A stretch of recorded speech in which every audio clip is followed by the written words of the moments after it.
Il y a des moments dans la vie où l'on a l'impression d'avoir ingéré tous les ouvrages pertinents, visionné la totalité des contenus vidéo appropriés et absorbé chaque conférence inspirante.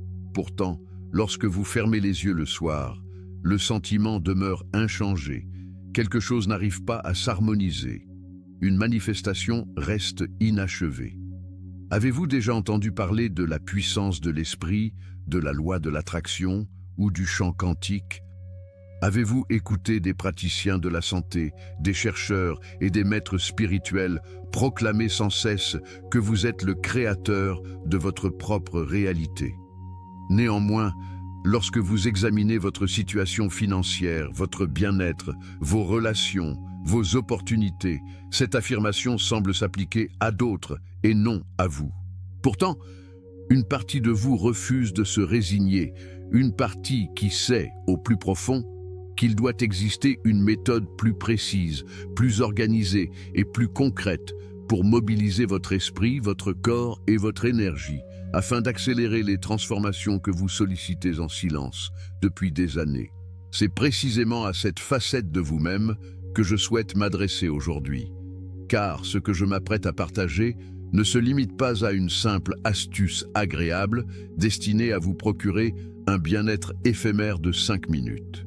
Il s'agit d'une clé spécifique, d'une séquence numérique liée à un travail intérieur très précis qui peut engendrer un changement de cap radical, à condition que vous soyez disposé à en saisir la portée et, surtout, à l'appliquer de la manière dont elle a été conçue, et non comme la majorité tend à le faire. Peut-être avez-vous déjà entendu parler de la célèbre séquence 369. L'avez-vous rencontrée dans des défis viraux, des publications sur les réseaux sociaux ou des clips vidéo promettant de matérialiser n'importe quoi en 24 heures si vous inscrivez une phrase un nombre déterminé de fois? Vous avez même probablement fait l'essai. Vous prenez une feuille, vous y consignez vos aspirations, vous réitérez vos affirmations le matin, au milieu de la journée et le soir. Puis, après quelques jours, vous regardez autour de vous et tout semble rigoureusement identique. À cet instant, votre esprit intervient et déclare « Vous voyez, cela ne fonctionne pas. C'est juste une autre tendance éphémère, une promesse sans substance. » Ce que la plupart des gens omettent de mentionner, c'est que ce n'est pas la séquence elle-même qui est défaillante, mais l'état d'être à partir duquel vous l'activez. Ce n'est pas le chiffre qui détient le pouvoir, mais la combinaison de l'intention, de l'attention et de l'émotion que vous y insufflez. C'est ici qu'intervient un point que je veux que vous reteniez dès le départ. Votre présence ici n'est pas pour apprendre une simple formule mécanique. Vous êtes ici pour apprendre à vous transformer en une personne différente. 3 fois au moment du réveil, 6 fois durant votre cycle d'activité quotidien, 9 fois avant de vous abandonner au sommeil, jusqu'à ce que votre organisme ne puisse plus maintenir votre ancienne identité et soit contraint de s'aligner sur la nouvelle. Imaginez un instant que vous n'ayez pas à ajouter des années d'efforts à votre existence, mais plutôt à maîtriser l'utilisation chirurgicale de 3 fenêtres temporelles déjà intégrées à votre journée. Cet état mental initial, juste après le réveil, lorsque votre conscience oscille encore entre le rêve et la veille. Ces intervalles intermédiaires où, sans y prêter attention, vous basculez vers le pilote automatique, le stress et l'inquiétude. Et cet instant sacré avant de vous endormir, quand votre subconscient s'ouvre, absorbant tout ce que vous ressentez comme une graine. Cette clé 369, dont nous allons parler, s'articule précisément autour de ces moments spécifiques où votre cerveau est plus malléable, votre système nerveux plus perméable et votre champ énergétique plus réceptif. Ce n'est pas le fruit du hasard, ni de la superstition. C'est de la neurobiologie appliquée à votre démarche spirituelle.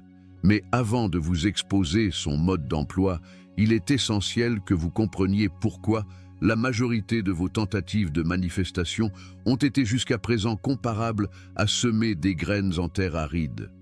Beaucoup d'espoir, beaucoup d'énergie, mais peu de compréhension des conditions internes nécessaires pour qu'une véritable éclosion se produise.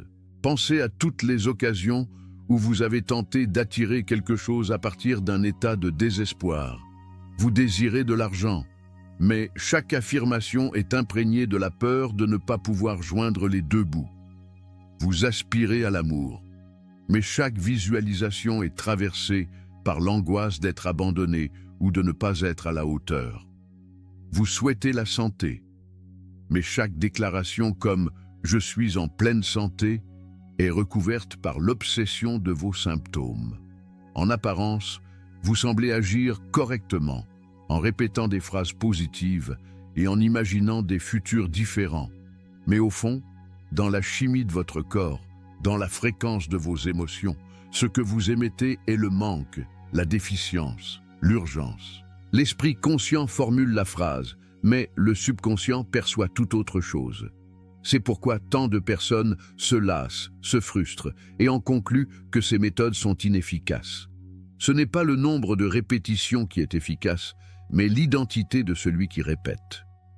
Et ce que je souhaite vous démontrer dans ce contenu est comment utiliser cette structure 3-6-9 comme un réceptacle pour un changement bien plus significatif. Une mutation d'identité, un changement d'état d'être qui, si vous le maintenez suffisamment longtemps, contraint littéralement votre réalité à se réorganiser. Il y a autre chose que vous devez intégrer d'emblée. Toute manifestation authentique implique une forme de mort et de renaissance intérieure. Cessez d'être celui qui se plaint constamment, qui se perçoit toujours comme une victime des circonstances, qui envisage l'avenir avec le même sentiment d'impuissance habituelle, et commencez à incarner, même pour quelques secondes au début, le corps émotionnel de quelqu'un qui a déjà surmonté le problème. Ce n'est pas qu'une belle formule, c'est un travail en profondeur sur votre système nerveux, vos schémas de pensée et votre chimie interne.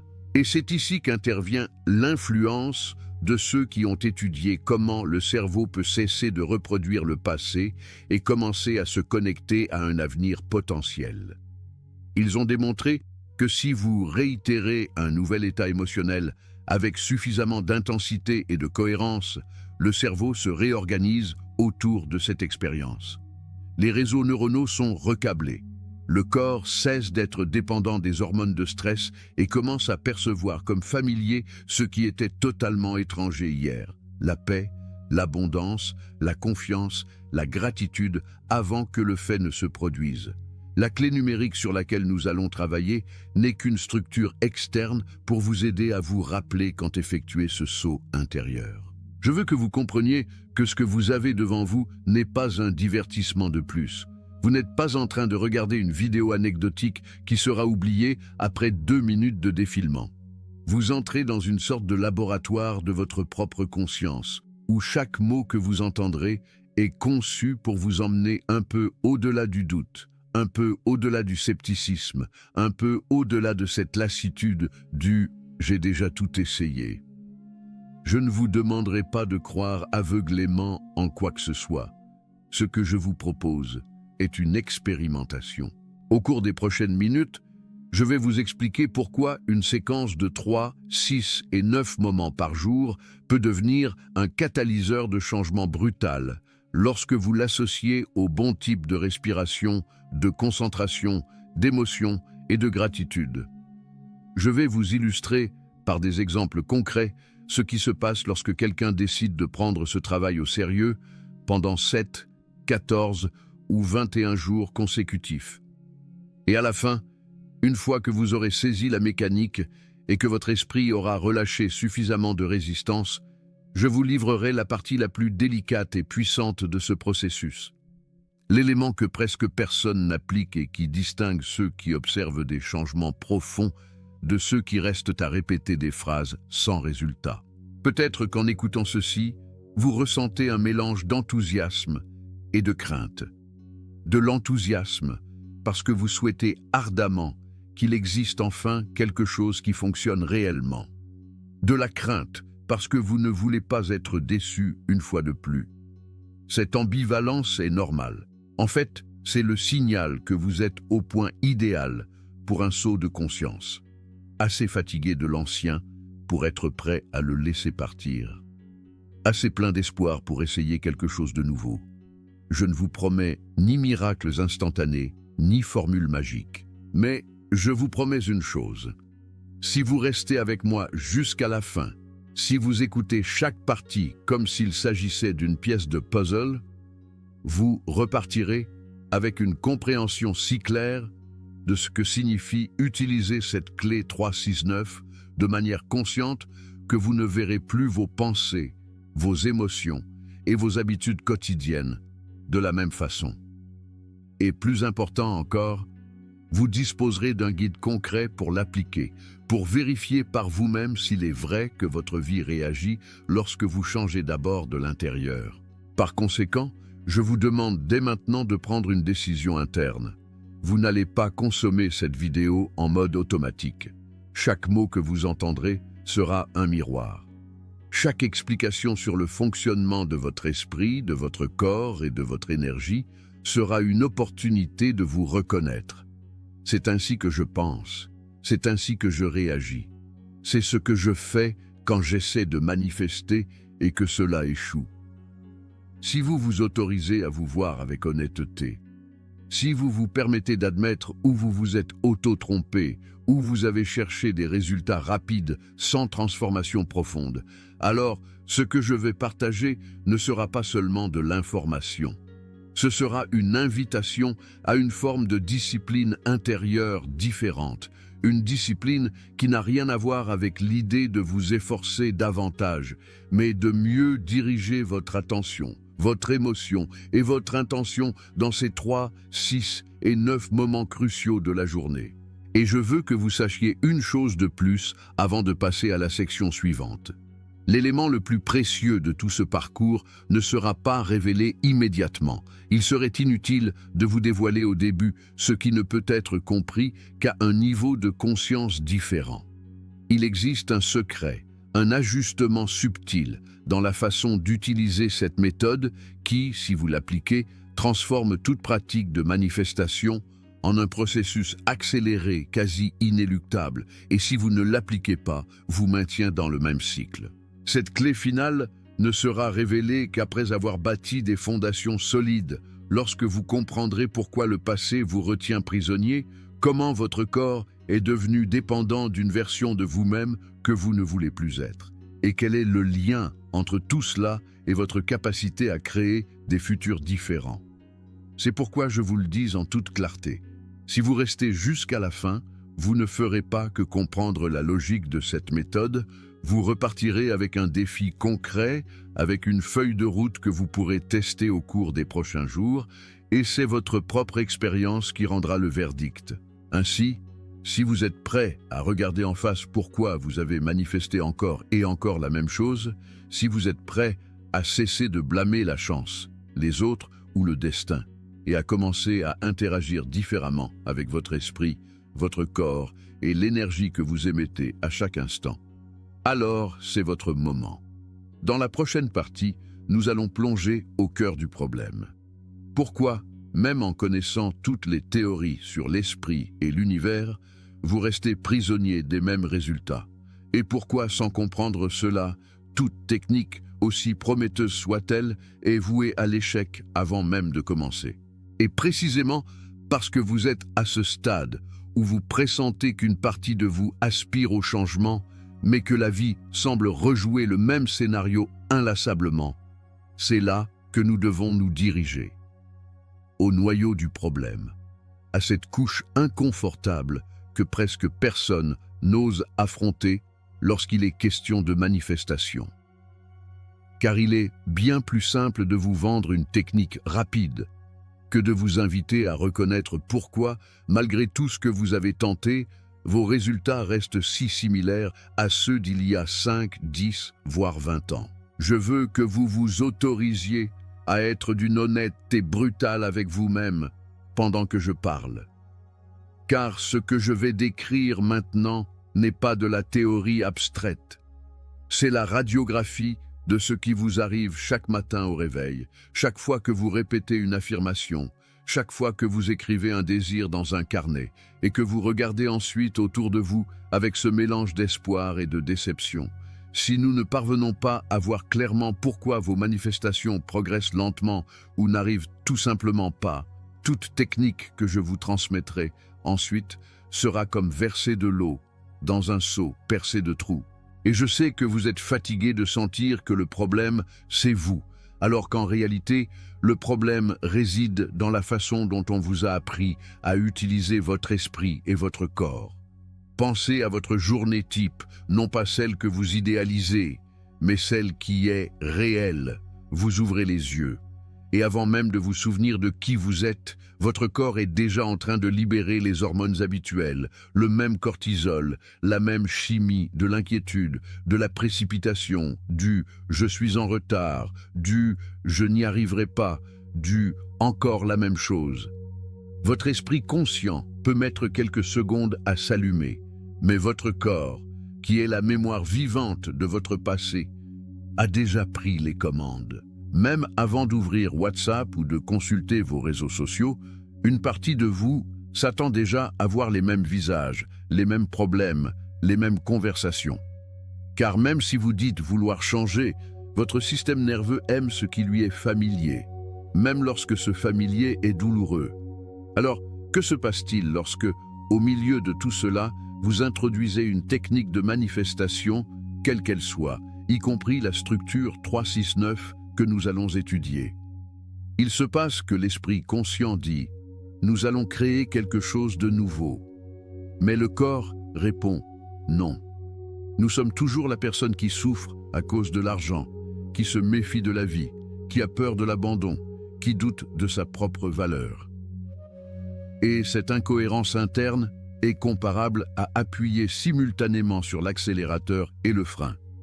Il y a du bruit, de l'usure, de la fumée, mais la voiture n'avance pas. La majorité des gens vit esclave d'une boucle que nous pourrions résumer ainsi. Le passé engendre des pensées automatiques. Ces pensées génèrent des émotions connues. Ces émotions déclenchent les mêmes décisions que d'habitude. Ces décisions produisent les mêmes expériences extérieures et ces expériences renforcent la même histoire intérieure. De sorte que chaque jour, sans s'en rendre compte, il se lève non pas pour créer un avenir nouveau, mais pour confirmer l'ancien.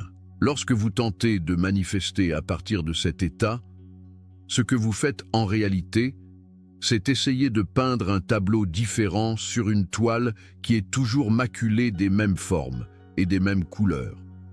Vous pouvez y apposer des touches d'espoir, des phrases comme « je peux »,« je mérite »,« je suis abondant ». Mais si, en dessous, vibre toujours l'identité de quelqu'un qui se sent victime, qui se sent inférieur, qui se sent séparé de la vie, tôt ou tard, cette peinture se craquelle, s'écaille et le visage habituel réapparaît. C'est la raison profonde pour laquelle tant de méthodes s'apparentent à des feux d'artifice. Un éclair, une montée émotionnelle temporaire, puis le retour à la ligne de base habituelle. Cette ligne invisible qui est votre état d'être dominant. Lorsque vous saisissez cela, vous commencez à voir avec une clarté limpide pourquoi la manifestation ne peut pas être réduite à penser positivement, à le dire un grand nombre de fois, ni même à faire des visualisations sporadiques. Le problème n'est pas que vous n'ayez pas assez pensé à ce que vous voulez. Le problème est que vous avez habité avec tout votre corps ce que vous ne voulez pas, pendant des années, peut-être des décennies. Vous avez tellement répété l'état émotionnel de la peur, du manque, de la culpabilité, de la honte, de la frustration, que votre identité a fusionné avec ces émotions. Vous ne dites plus « je ressens de la peur », vous dites « je suis peureux ». Vous ne dites plus « je traverse une période difficile avec l'argent ». Vous dites « je suis pauvre ». Vous ne dites plus « je suis en cours de guérison ». Vous dites « je suis malade ». Et lorsque votre « je suis » s'unit à un état de limitation, l'univers entier, votre esprit, votre corps et votre champ s'organisent pour vous donner raison. Non pas parce que la vie cherche à vous punir, mais parce que la conscience recherche toujours la cohérence entre ce que vous affirmez être et ce que vous expérimentez. Maintenant, comprenez quelque chose d'encore plus profond.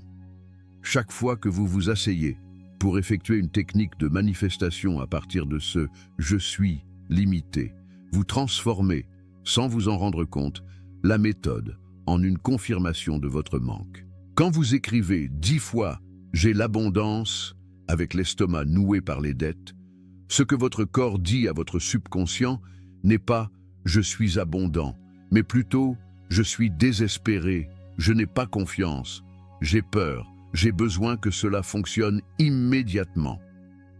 Le subconscient n'écoute pas les mots, il écoute les tonalités, il écoute les sensations, il écoute la chimie. Et la chimie de la peur et la chimie de la foi ne peuvent pas occuper le même espace au même moment. De même qu'il ne peut y avoir de lumière et d'obscurité au même endroit. C'est l'un ou l'autre. C'est pourquoi vous avez l'impression d'agir sans que rien ne bouge. Car la partie de vous qui agit et la partie de vous qui ressent envoient des ordres contradictoires au même système. C'est comme si vous disiez à l'univers « apportez-moi une relation saine », tout en continuant de courber les épaules, de vous méfier de tout le monde, de sentir que vous n'êtes pas assez et d'attendre secrètement la prochaine déception. Qu'est-ce qui, selon vous, l'emporte? La phrase que vous prononcez une fois par jour ou la vibration que vous maintenez 24 heures sur 24? À cela s'ajoute un autre facteur pernicieux, l'impatience. Nous vivons dans une culture programmée pour le résultat rapide. Tout est immédiat, tout est pour l'instant, tout est en 3 étapes, en 7 jours, en un seul enregistrement audio. Et vous avez, comme tout le monde, avalé l'idée que si vous ne voyez rien tout de suite, alors rien ne fonctionne. Vous commencez donc une méthode, un lundi, vous l'appliquez pendant 3 jours. Le jeudi, vous regardez votre réalité, vous ne voyez pas de changement drastique et votre esprit en tire la conclusion habituelle. C'était un mensonge. Je me suis encore trompé. Je ne suis pas fait pour ça. Ce que vous ne voyez pas à ce moment-là, c'est que votre corps et votre esprit ont eu besoin d'années pour consolider l'état dans lequel vous vous trouvez maintenant. Des années à penser la même chose, à ressentir la même chose, à réagir de la même manière, à vous raconter la même histoire sur qui vous êtes et ce que vous méritez. Prétendre défaire tout cela en 3 jours de pratique superficielle est comme exiger d'un muscle atrophié qu'il soulève 100 kilos la première fois que vous entrez dans une salle de sport. Ce n'est pas que la salle de sport ne fonctionne pas, c'est que votre attente n'a rien à voir avec la physiologie réelle du changement. Et ici, je veux introduire un autre élément qui est rarement mentionné lorsque l'on parle de manifestation. L'addiction à la souffrance connue. Cela peut paraître fort, mais votre corps devient littéralement dépendant des substances chimiques qui accompagnent vos émotions dominantes. Si vous avez vécu des années dans le stress, l'inquiétude, la colère, le sentiment de victimisation, votre système nerveux s'est accoutumé à ce cocktail chimique. Et lorsque vous tentez d'élever votre état au-dessus de ce niveau, même pour quelques minutes de gratitude ou d'enthousiasme, une partie de vous se sent mal à l'aise, étrange, déplacée, et vous ramène à l'ancien état. Vous l'avez sans doute remarqué. Il y a des jours où vous vous levez inspiré, vous faites une méditation, vous écrivez vos intentions, vous commencez à ressentir un peu d'espoir, et soudain, une voix intérieure apparaît et dit « Ne t'emballe pas trop, ça ne va pas durer, ça t'est déjà arrivé. » Et par cette simple phrase, votre énergie s'effondre. Ce n'est pas que vous soyez négatif par nature, c'est que vous revenez à la dose émotionnelle que votre corps reconnaît comme foyer, même si ce foyer est une maison en ruine. Si vous ne voyez pas tout cela clairement, cela vous mènera à la même chose qu'avant. Sauter de technique en technique, de maître en maître, de livre en livre, cherchant la méthode parfaite. Alors qu'en réalité, la méthode parfaite ne peut pas fonctionner sur un terrain qui résiste à la transformation. C'est comme vouloir planter un arbre fruitier sur du ciment. Vous pouvez vous procurer la graine la plus pure, la technique de semis la plus sophistiquée, le maître agriculteur le plus expérimenté. Mais si vous ne brisez pas d'abord le ciment, si vous ne permettez pas à la terre de respirer à nouveau, rien de tout cela ne servira. Dans ce contexte, la clé 369 que nous allons décortiquer plus tard est une graine puissante. Mais la première chose que nous faisons maintenant, avec cette compréhension, est de fissurer le ciment de vos habitudes, de vos histoires, de vos émotions répétées, afin qu'il y ait un espace où le nouveau puisse prendre racine. Je veux que vous pensiez un instant à tous les domaines où vous désirez le plus manifester des changements. L'argent, le partenaire, la santé, le but, la paix intérieure. Dans chacun d'eux, si vous vous observez avec sincérité, vous découvrirez un schéma. Lorsque le sujet est l'argent, peut-être que votre discours interne est toujours « je dois m'efforcer 2 fois plus pour obtenir la moitié, je n'y arrive jamais, l'argent s'en va aussi vite qu'il arrive ». Quand le sujet est l'amour, votre discours dit « tout le monde part, personne ne me choisit vraiment. Si je montre qui je suis, on va me rejeter ». Quand le sujet est la santé, votre esprit dit « mon corps fait toujours défaut. Dans ma famille, nous sommes tous comme ça. Cette maladie est plus forte que moi. » Et le plus intéressant est que même si vous voulez consciemment penser différemment, ces histoires continuent de déclencher des émotions automatiques. Peur, insécurité, colère, résignation. Il ne sert à rien d'écrire par-dessus « je suis abondance »,« je suis amour »,« je suis santé », si au fond, vous maintenez ces vieilles phrases comme des vérités absolues. C'est comme coller une étiquette qui dit « nouveau système » sur un appareil qui est toujours le même à l'intérieur.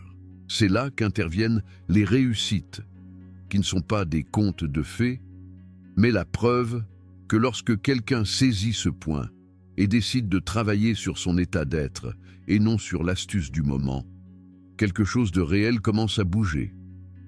Des individus qui sont arrivés au bord de l'effondrement financier, qui avaient des dettes, qui ne savaient pas comment ils allaient payer le loyer du mois suivant, ont décidé, au lieu de continuer à renforcer l'histoire « je suis ruiné », de commencer à utiliser des pratiques quotidiennes pour habiter, même si ce n'était que pour quelques minutes, la sensation interne de quelqu'un qui vit déjà avec une stabilité économique.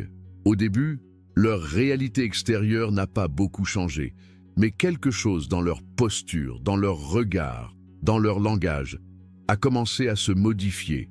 Ils ont cessé de dire « je ne peux pas me le permettre » à chaque phrase. Ils ont commencé à remercier pour les petites rentrées d'argent qu'ils considéraient auparavant comme insignifiantes.